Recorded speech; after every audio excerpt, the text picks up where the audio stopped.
Deuces 22, and my name is Natasha, and today we'll be talking about the different dining options available to you at the Disney parks and at Universal parks. So in California, you've got Disneyland, and then you've got Universal Studios Hollywood. And at Disneyland, you've got over 60 options available to you for restaurants and quick service, and that's between Disneyland, Disney's California Adventure, and then Downtown Disney. And then at Universal Studios Hollywood, you've got around somewhere over 55 dining options. Now at Universal Studios in Hollywood, you don't need to make reservations. Everything there is going to be a quick service type choice from what I could find out there, even in their little City Walk area. But in Disneyland and Disney's California Adventure and Downtown Disney, there are some table service restaurants that you'll want to make those reservations for, depending on if you're wanting a table service or sit down and have the time to do that. I do highly suggest that if you're wanting to do a better seating or viewing option, maybe for their fireworks or Fantasmic or parades. They do have some choices there for that. We did, when we were last there in Disneyland, we did do the Fantasmic table service option, and it was great because at the end of the night, you don't want to be standing if you don't have to. And so we were able to sit down and enjoy the Fantasmic show along with the fireworks that came after that. There are, last I knew, I think it was 3 or 4 options available for Fantasmic dining options, ranging from American style food to Mexican and so forth. And those packages do cost more, so keep that in mind. In Disney's California Adventure, they do have some dining packages and dessert parties with the World of Color show. That also costs more, but a lot of times, if you've been walking all day, you want to have a chance where you can sit down and enjoy the shows. And then in Disney World, there is over 400 dining options, obviously because it's a lot larger of a park. And then in Universal Orlando, there is over 175 dining options and that's for Disney World and Universal Orlando. That's both including table service and quick service options. You will want to make reservations in Orlando if you're wanting a sit-down restaurant, so keep that in mind. So that will take time out of your park day. If you are not aware, a table service, usually they will say a minimum maybe of 60 minutes, probably closer to 90 by the time you wait to be seated, and then you have to pay and all that type of stuff. And then for the Disney World or Disneyland, to make a reservation on their app, you would go to the 3 little horizontal lines in the bottom right corner, and then you're going to click Reserve Dining, and from there it's pretty straightforward. You just choose your party size, the date and time you want to go, and then the location. It should give you the choices of the different restaurants available to you depending on location. If you're just wanting to see all the options available to you, it's best probably to use their website for Disneyland or Disney World, because it'll show everything, and then you can narrow it down to, if you're wanting to say like certain parks, if you're wanting to search for a specific hotel area, like the Boardwalk area, you got the Beach Club, Beach and Yacht Club, then you got Boardwalk, and then you've got, the Swan and Dolphin. You can narrow it down to specific areas on their website, and you can look at, if you want to break it down by quick service or if you want to break it down by table service. And then you can view the menus if you want to look at that and see the costs of each item at each restaurant. I do highly recommend doing that. So for Disney World or Disneyland, you want to make, if you're staying on property or even off property, you have 60 days from the time of your Disney reservation to book in advance to book any table service or sit down restaurant. So you'll want to calculate that out or use the internet to calculate 60 days before your visit there, so then you know when to book that. I'm pretty sure, at least in Orlando, it's 7 a.m. Eastern, and then of course for Disneyland or California Adventure or Downtown Disney, it would be Pacific time zone, so keep that in mind. And then for Universal, it's going to be slightly similar. You'd want to use the app if you can. Otherwise, you can always call as well. Calling is just as easy if you don't have the app or would rather speak to somebody in person. So on the Universal Orlando app, you would select, once you have the app installed, you select dining. It's just right there in the middle of the app on the home screen. Then you're going to choose type of dining that you want, whether that's table service or a quick service. Of course, if it's quick service, you don't have to do a reservation, but you can at least see all the options available for quick service or table. And then you've got a choice there. You default to a map, so you can see everything on the map, and you could separate it out between City Walk and then Islands of Adventure or Universal Studios or Epic Universe, or there's an option at the top where you can change it to select list, and you can then see it all in list form, and it'll break it down if you want to search by specific park or hotel or area.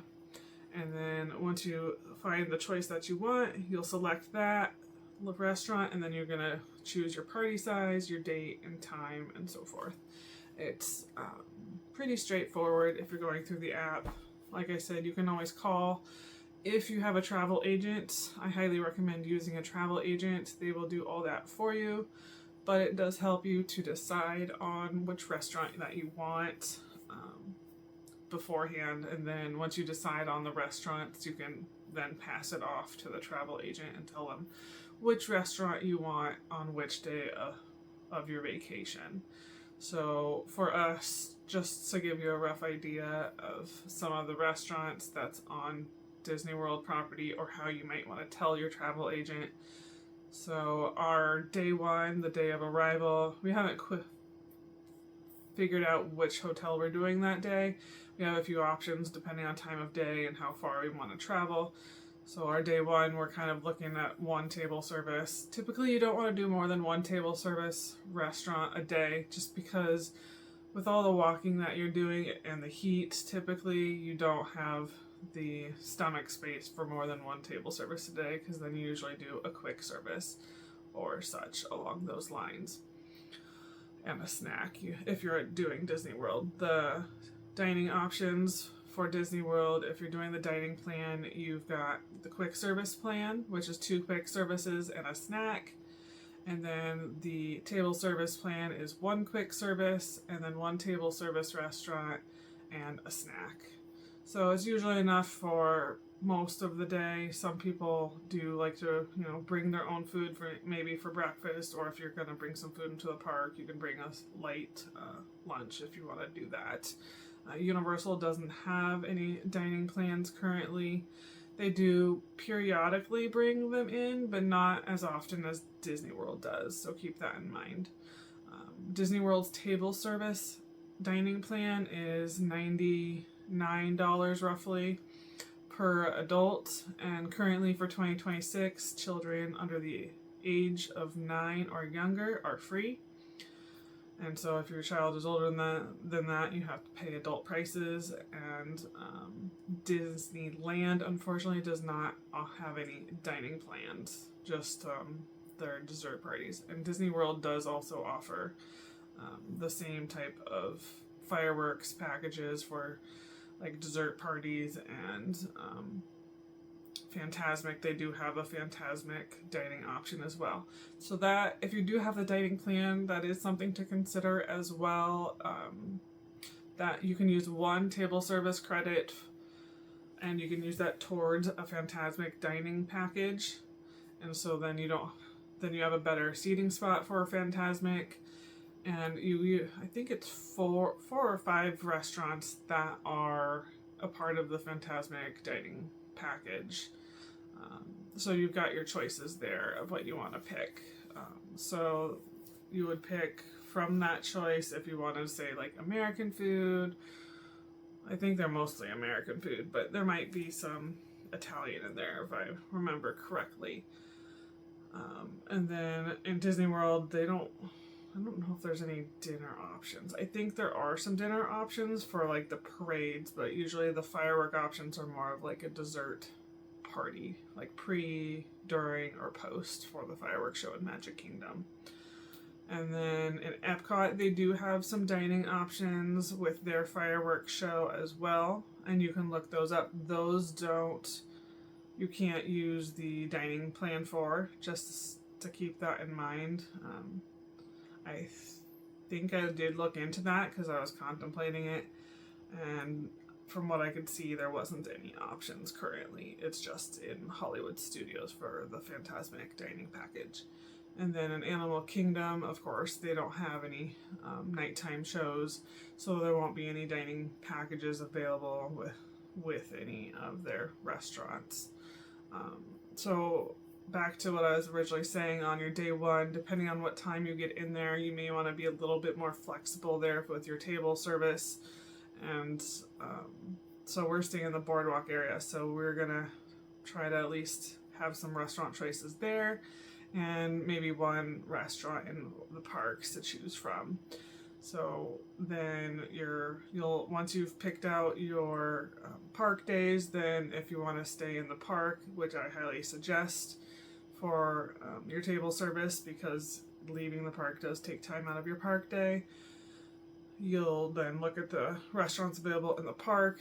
There's usually at least a few, like Animal Kingdom's on the smaller side of restaurant choices, so keep that in mind when choosing your table service.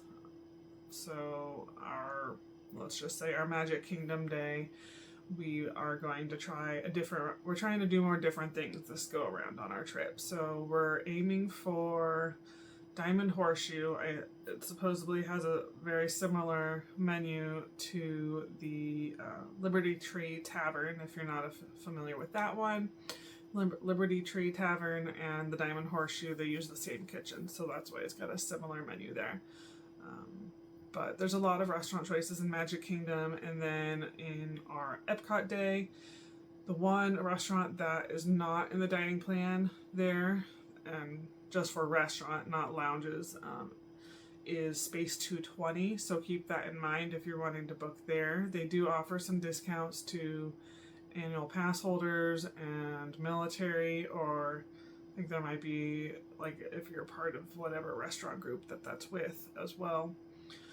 So we're looking to go there and try, hopefully get on their lunchtime, because it's cheaper. If you're able to go during lunchtime, it can be cheaper there. A lot of times, if you are wanting to do a table service restaurant, it can be cheaper to do lunch instead of dinner. So if you're not using the dining plan, that is a good option instead, and then it'll give you a break halfway through your day to rest your feet, so then you can get through the rest of your park day. And then in Hollywood Studios, I feel like they have a lot more quick service than people seem to realize. We've done most of the restaurants, though, in Hollywood Studios, because they're not as many as, say, Epcot and Magic Kingdom. So we're just going to go with the sci-fi dining package with the Fantasmic. You've eaten there before, but we haven't done the Fantasmic dining package, so we're going to try that out this time, hopefully. And then we may also, on our extra park day, try we haven't been there since they opened, Woody's Roundup Rodeo Barbecue, so we'll see if maybe we can try that as well. And with that, then the other last park, it would be Animal Kingdom, and we've tried all the restaurants there except for Rainforest Cafe. So we're gonna try that, and just to see if we like it. It's a good environment for theming, so we'll try that and see what we think of it. And we'll of course give reviews on all the restaurants that we've been to after our trip. With Universal, most of the restaurants are going to be in City Walk, so keep that in mind. There are going to be a few in each park in Universal, but not quite as many as, say, Disney World. So Mythos, unfortunately, it's rated as one of the best in the world, but it will be closing. So if you are going soon, I would highly recommend eating at Mythos. Their food is delicious, and it's a very unique restaurant. You feel like you're in a cave, essentially, and their food is really good. They currently have a restaurant closed. I think it's Finnegan's that should reopen, I want to say at the end of this year or beginning of next year, and that's supposedly really good as well. That one we haven't tried. We haven't tried as many sit-down restaurants though in Universal, but everything we have tried has been really good.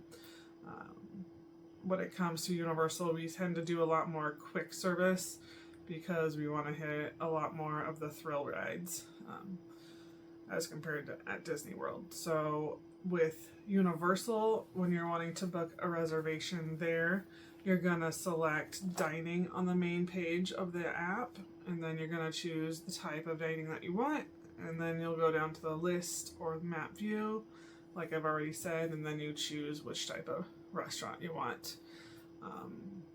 But depending on if you want to sit down or not, you don't have to do one. I highly recommend at least, doing one or two if you can. It's very easy at Universal to leave the park and go to City Walk for a meal because it's right there, versus say at Disney World where Disney Springs is a lot further away. So you have to take a bus, unfortunately, or a boat, depending on where you're staying, to get to, say, Disney Springs. We have eaten at Disney Springs. There's a lot more restaurants there, probably, than there are in any given of the parks, because that's all basically they have, with some shopping as well there. When it comes to Disney Springs, you could probably make a whole day at Disney Springs if you wanted to. I highly suggest doing that if you have the time in your schedule on vacation to do that, or at least a partial day if you can, just to check it out.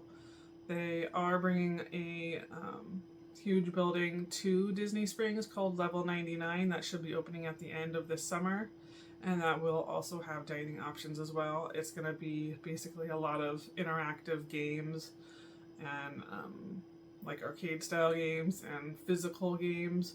So that might be something worth spending some time at, as long as both City Walk at Universal and Disney Springs do have movie theaters and other types of shows available as well if you wanted to see something when you're there. When it comes to food at either one, just keep in mind what type of cuisine you're looking to have, if you're wanting Italian or Mexican or something different. There's all types of cuisines, so it can make it hard to pick sometimes. So know what your family likes or dislikes, and it will help to narrow it down from there. If you have an adventurous family, then maybe try something different out of the box. Usually the restaurants that are a little bit more adventurous will still have at least a couple items that are more Americanized as well, like a burger for, like picky family members or something like that. And then just know that you got a budget for it if you're not doing the dining plan. So typically they say for a budget per person on a given day around $100 or so. That's including one table service. So that's why the dining plan ends up working out. One thing I didn't mention in the Disney dining plan is, along with the snack, the quick service, and the table service, you do get a refillable mug that you can use if you're staying on Disney property. And you can only do the dining plan if you're staying on Disney property. So keep that in mind. That refillable mug is only able to be filled in your hotel or any other hotel that you may be visiting. So you can't fill it at the parks, unfortunately, but it's good for, your non-park days or the beginning of your day or end of the day. So usually what we do, at least while we still have a stroller, is we will fill it in the morning, and then we will fill it at night when we get back, as long as it's still open and available. We just clip it once we drink it all. We have a big, large carabiner type clip, and we'll just put it on there and save it then till the end of the day. If you don't have a stroller, which some people don't because your kids are all grown or you're just an adult, you may not want to bring the refillable mug with you, or use it as your water bottle, which is also an option. We've done that too.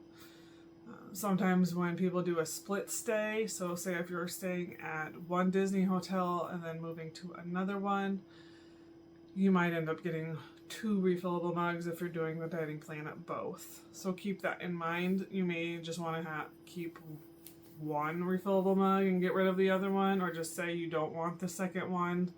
I personally would probably just only have one. We don't need more, plastic floating around or having to throw more stuff away that you don't need, or you can give it maybe to somebody else if you are generous like that. That's always an option. Universal, when it comes to drinks, they do have soda machines in the park, Coca-Cola Freestyle machines, and you can buy a refillable mug in the parks, and the price of that varies depending on which year that you're in, so I won't tell you the exact price. And you can also buy more days at once as well. So you can buy it per day, say if you don't know if you want to do it the next day, or you can buy it for multiple days. I think you've got a choice of like 3, 5, or 7 days depending on how long you're staying there. So keep that in mind when you're getting that Coke Freestyle machine, because it's cheaper to buy more days in advance than it is to buy one day at a time, if you can plan it that way. There are Coca-Cola Freestyle drink mugs that are refillable. They do change periodically, so say the last time we were there, which was, I think it was actually beginning of last year roughly, they had the Jaws 50th mug, but you can buy different styles, so depending on if you're looking for a certain theme or design, you can look around the park and see which design that you might want. But it's just so you know, it's only usable in the parks. You cannot use it at your Universal Hotel. If you want a refillable mug at your Universal Hotel, they do offer them there as well. You just have to buy a separate cup that's meant for when you're at the hotel.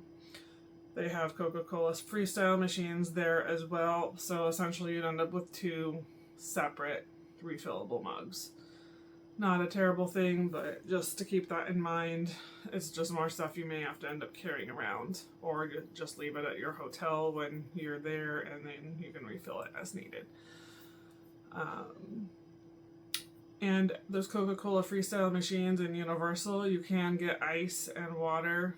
That doesn't cost any extra. So if you're wanting to, just get a cup or fill your water bottle, that's always available.